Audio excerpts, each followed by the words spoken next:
जब 1 घंटे के लिए चुन चुन कर भारतीय नागरिकों को मारा जा रहा था, इस पूरे समय उसे एक सुरक्षाकर्मी नहीं दिखा। और ये जो एजेंसियां हैं, इनकी जिम्मेदारी कौन लेगा? क्या आईबी चीफ ने अपना इस्तीफा दिया? गृह मंत्री जी के कार्य क्षेत्र में आता है, क्या गृह मंत्री जी ने इस्तीफा दिया? इस्तीफा छोड़िए, जिम्मेदारी ली। 2008 के मुंबई के हमलों का जिक्र किया, बार बार कहा कि मनमोहन सिंह जी की सरकार ने कुछ नहीं किया। कि उसी समय जब वो आतंकवादी हमला चल रहा था, तभी उन आतंकवादियों को मार डाला था, एक बचा था और उसको भी फांसी दे दी थी 2012 में। महाराष्ट्र के मुख्यमंत्री ने इस्तीफा दिया, देश के गृह मंत्री ने जिम्मेदारी लेकर इस्तीफा दिया। नेहरू ने क्या किया, इंदिरा गांधी ने क्या किया, यहाँ तक कि मेरी माँ के आंसुओं तक चले गए। मेरी माँ के आंसू तब गिरे जब उनके पति को आतंकवादियों ने शहीद किया, जब वे मात्र 44 साल की थी। और आज अगर मैं इस सदन में खड़ी हूँ और उन 26 लोगों की बात कर रही हूँ, मैं इसलिए कर रही हूँ क्योंकि मैं उनका दर्द जानती हूँ, महसूस करती हूँ। गृह मंत्री महोदय श्री अमित शाह जी के नाक के नीचे पूरा मणिपुर जल गया, दिल्ली में दंगे हुए, पहलगाम में हमला हुआ, और आज भी वे उसी पद पर बैठे हैं। क्यों? इस ऑपरेशन का सिंदूर का क्रेडिट तो हमारे प्रधानमंत्री जी चाहते हैं। ओलंपिक्स में हमारा मेडल आता है, उसका भी श्रेय लेकिन सिर्फ श्रेय लेने से नहीं होता नेतृत्व। गृह मंत्री जी ने इस बात पर उल्लेख किया, उन्होंने कहा कि शब्दों में कि पाकिस्तान के पास शरण में आने के बजाय कोई चारा ही नहीं। आपने शरण दिया क्यों? वो आते हैं आपके देश के अंदर, लोगों को मार डालते हैं और आप उनको शरण दे रहे, क्यों दिया शरण? श्रीमती प्रियंका गांधी वाड्रा।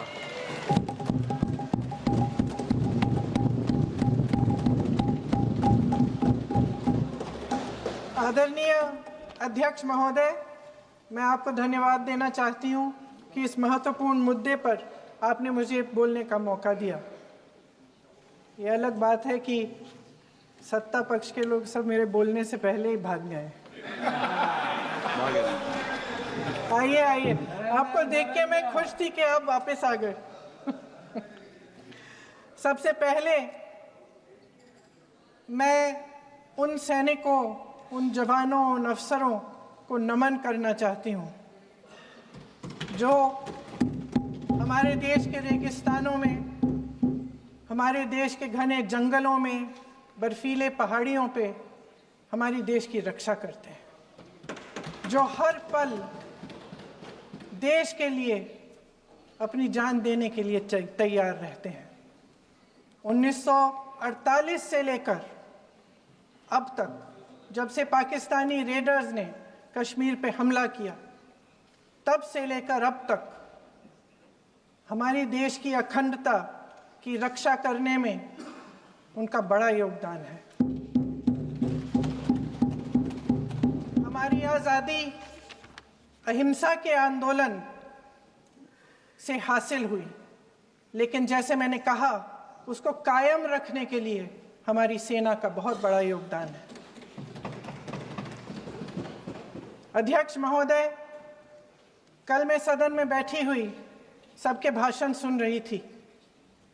आदरणीय रक्षा मंत्री महोदय ने बोला, सत्ता पक्ष के कई मंत्रियों ने बोला। 1 घंटे का रक्षा मंत्री जी का लंबा भाषण था। सुनते सुनते एक बात मुझे बहुत खटक रही थी। उसके बाद जब दूसरे भाषण भी सुने आपके सत्ता पक्ष के, तब भी ये बात बार बार मेरे मन में आ रही थी कि सारी बातें कर ली, ऑपरेशन सिंदूर की बात कर ली, आतंकवाद की बात कर ली, देश की रक्षा की बात कर ली, इतिहास का पाठ भी पढ़ा दिया, लेकिन एक बात छूट गई। उस दिन 22 अप्रैल 2025 को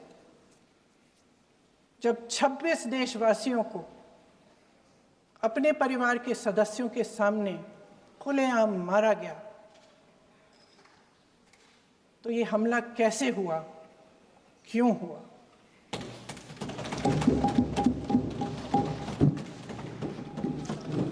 अध्यक्ष महोदय,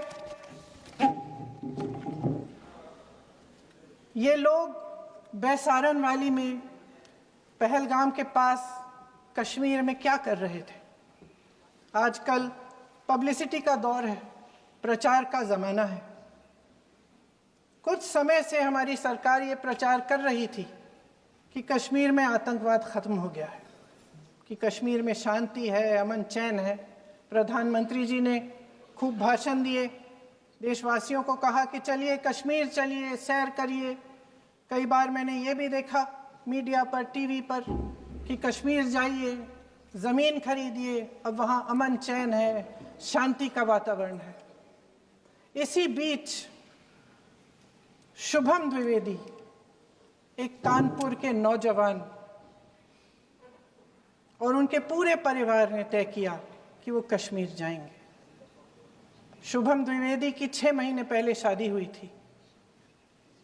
उसकी पत्नी ने कहा कि उनके बीच एक ऐसा रिश्ता था, प्रेम और दोस्ती का ऐसा रिश्ता था कि वो एक दूसरे को बच्चों की तरह हंसाते थे। सोशल मीडिया पर एक वीडियो भी जारी है जिसमें पूरा परिवार एक साथ बैठा हुआ ताश खेल रहा है और ऐसे हंस रहे हैं कि उस वीडियो को देख के किसी का भी दिल टूट जाए कि इस परिवार को इस तरह से उजड़ने क्यों दिया हमने। 22 अप्रैल 2025 को बैसारन वैली में मौसम का मिजाज अच्छा था। जैसे हर रोज़ लगातार 1000 से 1500 लोग वहाँ पहुँचते थे, उसी तरह से उस दिन भी तमाम पर्यटक वहाँ पहुँचे।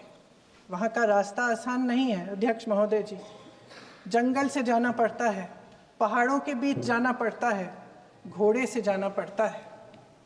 ये परिवार वहाँ पहुँचे, मौसम सुहाना था, उनके बच्चे ट्रैम्पोलिन पे खेल रहे थे, कोई जिपलाइन कर रहा था, कोई चाय पी रहा था, तो कोई कश्मीर की सुंदर वादियों की ठंडी हवा का मज़ा ले रहा था। शुभम अपनी पत्नी के साथ एक स्टॉल पे खड़े थे।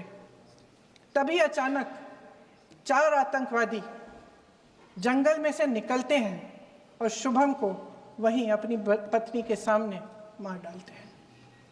उसके बाद वे वहाँ से पूरे वैली में 1 घंटे के लिए लोगों को चुन चुन कर मारते हैं। किसी के पति को अपनी पत्नी के आंखों के सामने, किसी के पिता को अपने बेटे के सामने,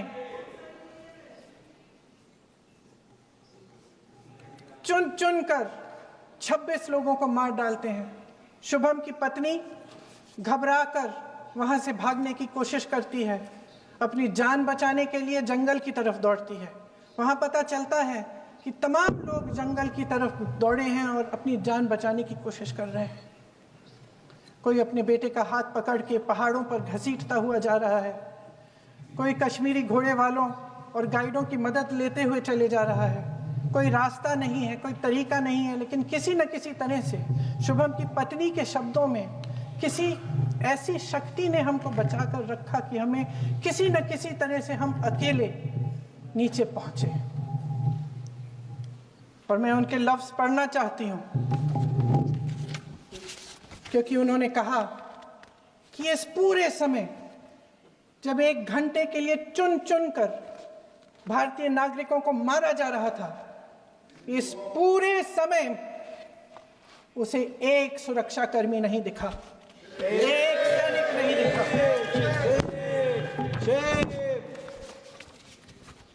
शुभम की पत्नी ने कहा, कोट, मैंने अपनी दुनिया को खत्म होते हुए देखा। अपनी आंखों के सामने एक सिक्योरिटी गार्ड नहीं था। मैं ये कह सकती हूं कि देश ने, सरकार ने हमें वहां पे अनाथ छोड़ दिया था। सिक्योरिटी क्यों नहीं थी वहां? वहां पे एक सैनिक क्यों नहीं दिखा? क्या सरकार को मालूम नहीं था कि यहां रोज 1000 से 1500 पर्यटक जाते हैं? क्या सरकार को मालूम नहीं था कि यहाँ के को पहुंचने के लिए जंगल के रास्ते से जाना पड़ता है। अगर कुछ हो जाएगा तो लोग वहां से निकल नहीं पाएंगे। एक चिकित्सा का इंतजाम नहीं था, फर्स्ट एड का इंतजाम नहीं था, कोई इंतजाम नहीं था, ना सुरक्षा का ना फर्स्ट एड का। इन लोगों को भगवान भरोसे छोड़ दिया गया। ये लोग वहां पे इस सरकार के भरोसे गए और इस सरकार ने उन्हें भगवान भरोसे छोड़ दिया।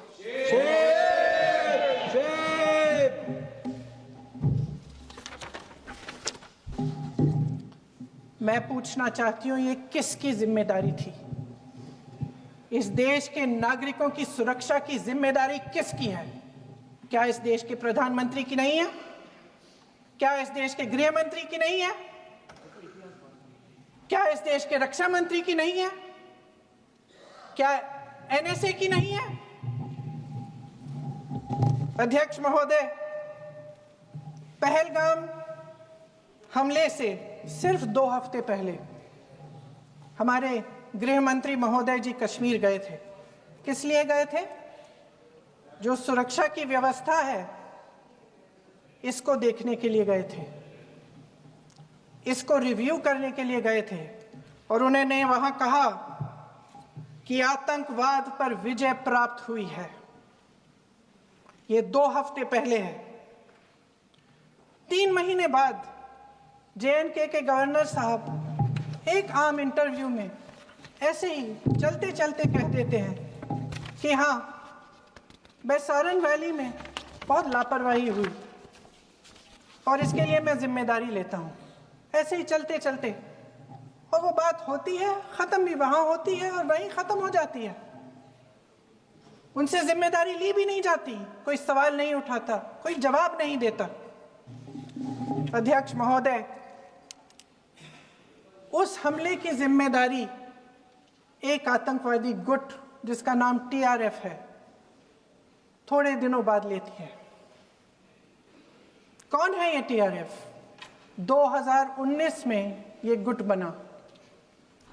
2020 में इसने कश्मीर में आतंकवाद का काम शुरू कर दिया और 2020 अप्रैल 2020 से लेकर 22 अप्रैल 2025 तक इन्होंने 25 आतंकवादी हमले किए। गृह मंत्री महोदय ने जब यूपीए सरकार के समय के आतंकवादी हमले गिने तो लगभग 25 गिनवाए थे अभी अपने भाषण में। इस गुट ने कश्मीर में 25 हमले 2020 और 2025 के अंदर एक पूरी लिस्ट है इन हमलों की। मेरे पास इतना समय नहीं है इसलिए मैं एक एक को नहीं पढ़ना चाहती, लेकिन मैं इतना कहूंगी कि इनमें रियासी का हमला भी था 2024 का, जिसमें 9 लोग मारे गए और 41 लोग घायल हुए। कुल मिलाकर 2020 से लेकर 22 अप्रैल 2025 तक टीआरएफ ने 41 सेना और सुरक्षा कर्मियों की हत्या की, 27 सिविलियन की हत्या की और 54 लोगों को घायल किया। भारत सरकार ने टीआरएफ को आतंकवादी संगठन का दर्जा कब दिया? 2020 में दिया, 2021 में दिया, 2022 में दिया, 2023 में दिया। 3 साल बाद, 3 सालों के लिए ये आतंकवादी गतिविधियां कर रहे हैं और आप इनको आतंकवादी संगठन तब कहते हैं 2023 में। इसकी क्या वजह थी? ये सब सरकार के संज्ञान में था और आप मुझे बताना चाहते हैं, सत्ता पक्ष के नेता बताना चाहते हैं कि ये सब आपके संज्ञान में था, लेकिन कोई भी एक ऐसी एजेंसी नहीं है हमारी सरकार की जिसको पता चला कि ऐसा हमला, ऐसा भयानक हमला होने जा रहा है हमारे देश में, कि पाकिस्तान में बैठे हुए इस हमले की योजना बन रही है कि हम भारत जाके हैवानियत करेंगे, 26 लोगों को मार डालेंगे और हमें पता ही नहीं है। क्या ये हमारी एजेंसियों की विफलता है कि नहीं है? ये बहुत बड़ी विफलता है, एक बहुत बड़ी विफलता है। जानते थे कि ये गुट है, जानते थे कि 5 सालों से ये आतंकवादी हमले कर रहा है, अध्यापकों को मारा, आर्मी के बड़े बड़े अफसरों को मारा, आम जनता को मार डाला, पुलिस वालों को मार डाला, और आप इन पे निगरानी नहीं रख रहे थे। और ये जो एजेंसियां हैं, इनकी जिम्मेदारी कौन लेगा? क्या आईबी चीफ ने अपना इस्तीफा दिया? क्या किसी ने इस्तीफा दिया? गृह मंत्री जी के कार्य क्षेत्र में आता है इंटेलिजेंस ब्यूरो। क्या गृह मंत्री जी ने इस्तीफा दिया? इस्तीफा छोड़िए, जिम्मेदारी ली।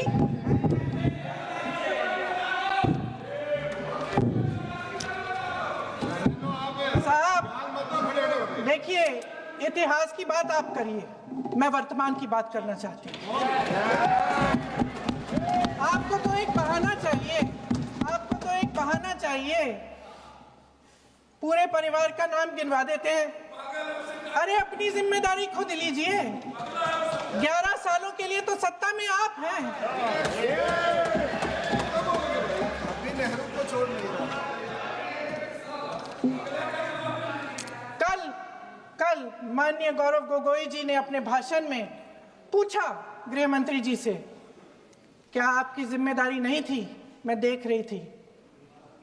राजनाथ जी, रक्षा मंत्री जी यूं यूं अपना सर हिला रहे थे, कुछ बोले नहीं। अंदर से ये महसूस हुआ होगा कि यहाँ कुछ जिम्मेदारी थी, लेकिन माननीय गृह मंत्री महोदय जी हंस रहे थे, वे हंस रहे थे।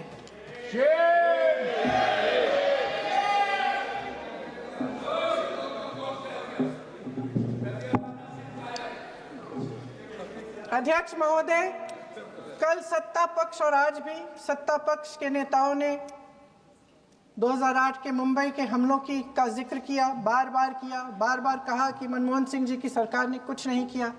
ये तो जानकारी होगी ना कि उसी समय जब वो आतंकवादी हमला चल रहा था, तभी उन आतंकवादियों को मार डाला था। एक बचा था और उसको भी फांसी दे दी थी 2012 में। महाराष्ट्र के मुख्यमंत्री ने इस्तीफा दिया। देश के गृह मंत्री ने जिम्मेदारी लेकर इस्तीफा दिया। एक जवाबदेही थी पब्लिक के प्रति, एक जवाबदेही थी इस देश की जनता के प्रति, इस देश की धरती के प्रति।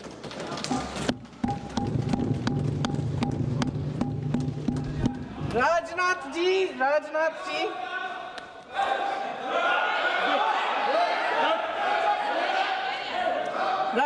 जी तो पुलवामा, उरी और पठानकोट के समय गृह मंत्री रहे थे।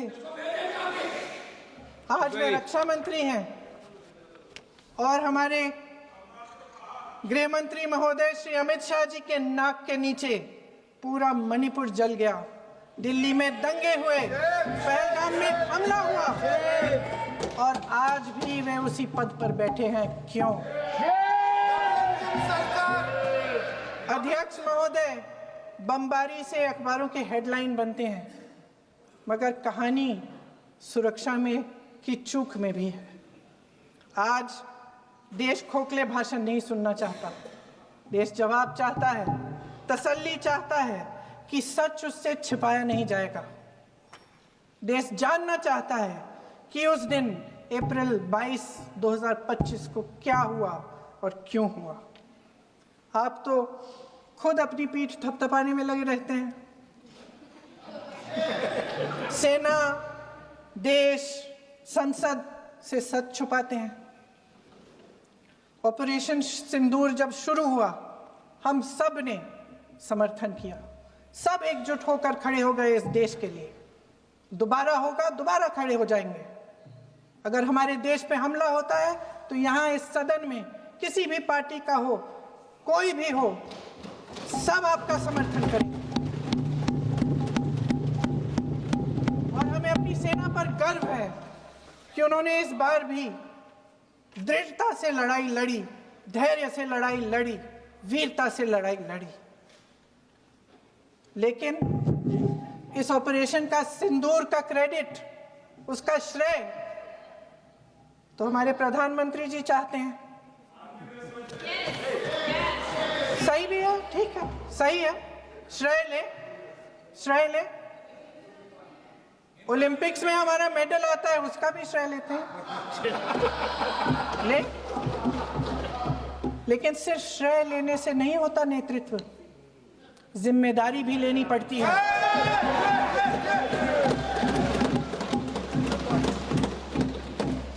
देश के इतिहास में ये पहली बार हुआ, देश के इतिहास में ये पहली बार हुआ कि जंग होते होते ही रुक गई। रुक गई है जी, और इस रुकावट का ऐलान हमारी सरकार, हमारी सेना नहीं करती, अमेरिका के प्रेसिडेंट करते, अमेरिका के राष्ट्रपति करते। ये हमारे प्रधानमंत्री महोदय की गैर जिम्मेदारी का सबसे बड़ा प्रतीक है। आज गृह मंत्री जी ने इस बात पर उल्लेख किया। उन्होंने कहा, उनके शब्दों में उन्होंने कहा कि पाकिस्तान के पास शरण में आने के बजाय कोई चारा ही नहीं था। आपने शरण दिया क्यों? वो आते हैं आपके देश के अंदर, लोगों को मार डालते हैं, और आप उनको शरण दे रहे हैं। क्यों दिया शरण?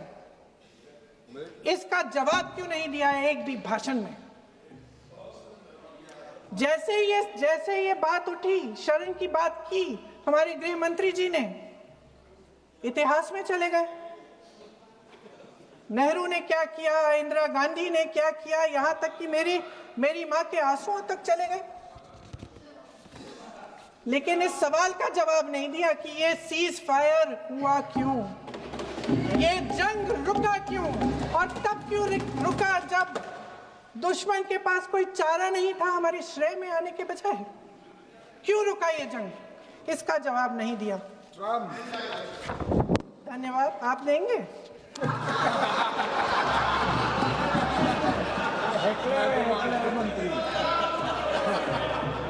देना भाई, देना। आपको टाइम मिलेगा तो, टाइम नहीं मिलेगा आपको शायद। वैसे महोदय, मेरी माँ की आंसू की बात किए, मैं इसका जवाब देना चाहती हूँ। मेरी माँ के आंसू तब गिरे जब उनके पति को आतंकवादियों ने शहीद किया, जब वे मात्र 44 साल की थी। और आज अगर मैं इस सदन में खड़ी हूं और उन 26 लोगों की बात कर रही हूं, मैं इसलिए कर रही हूं क्योंकि मैं उनका दर्द जानती हूं, महसूस करती हूं।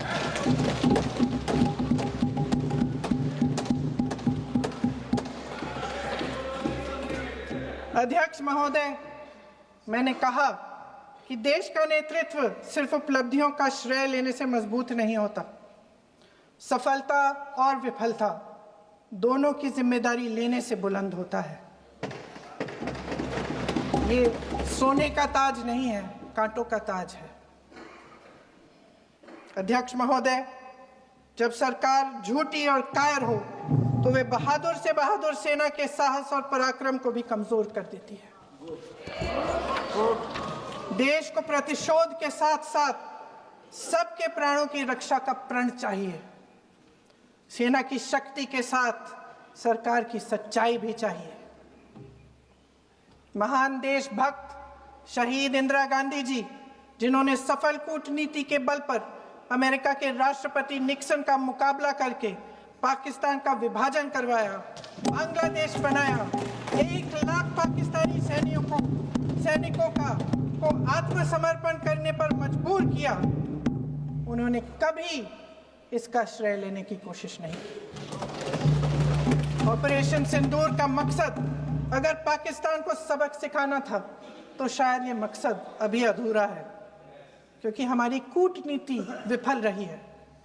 इसका प्रमाण यही है कि ऑपरेशन सिंदूर के बाद एक पाकिस्तानी जनरल, जिसके हाथ खून से रंगे थे, अमेरिका के राष्ट्रपति के साथ बैठकर लंच खा रहे थे। अगर ऑपरेशन सिंदूर का मकसद आतंकवाद को खत्म करने का था तो पाकिस्तान को संयुक्त राष्ट्र के आतंकवाद विरोधी समिति का अध्यक्ष चुने जाने से इस मकसद को धक्का लगा है। इसकी जिम्मेदारी कौन लेगा? क्या हमारे प्रधानमंत्री लेंगे? क्या उनमें ये हिम्मत है? नहीं है। अगर इस ऑपरेशन के दौरान हमारे जहाजों का नुकसान नहीं हुआ तो सदन में इसे साफ साफ कहने से क्या डर है? क्यों नहीं कहा है? कल भी रक्षा मंत्री जी ने कहा कि हमारे इंफ्रास्ट्रक्चर का नुकसान नहीं हुआ, तो जहाजों के बारे में भी बता दें, साफ साफ बता दें, क्या हर्ज है? सच्चाई तो है। सवालों से बचने के लिए ये सरकार हमेशा प्रयास करती है। इसकी राजनीतिक कायरता बेमिसाल है। देशवासियों के प्रति जवाबदेही का एहसास ही नहीं है। सच्चाई ये है कि इनके दिल में जनता के लिए कोई जगह नहीं है। सब राजनीति है, सब पीआर है, सब प्रचार है, सब पब्लिसिटी है। देश की जनता के लिए आपके हृदय में कुछ नहीं रहा। बहुत समय हो गया है आप इस प्रचार में ही लिप्त हैं, जनता को देख नहीं पा रहे हैं। जी माननीय, जो पहलगाम में हुआ, खत्म करती हूँ, जो पहलगाम में हुआ उससे हर एक देशवासी के दिल पे चोट पहुंची है। हिमांशी नारवाल की गुहार ने हम सबको शर्मिंदा किया है। इसीलिए मैं आज यहाँ खड़े हुए एक आखिरी बात करना चाहती हूँ।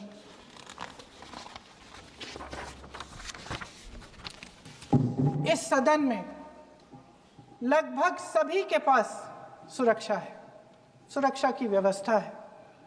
हम जहां भी जाते हैं हमारे साथ सुरक्षा कर्मी आते हैं। आपको भी मिल जाएगी, आप मंत्री बन जाएंगे, आपको भी मिल जाएगी। मैं मजाक की बात नहीं कर रही हूँ, थोड़ा सा धैर्य रखिए। उस दिन पहलगाम में 26 परिवार उजड़ गए। 26 लोगों को अपने परिवार के सदस्य के सामने मारा गया। 26 बेटे, पति, पिता गुजर गए। उनमें से 25 भारतीय थे।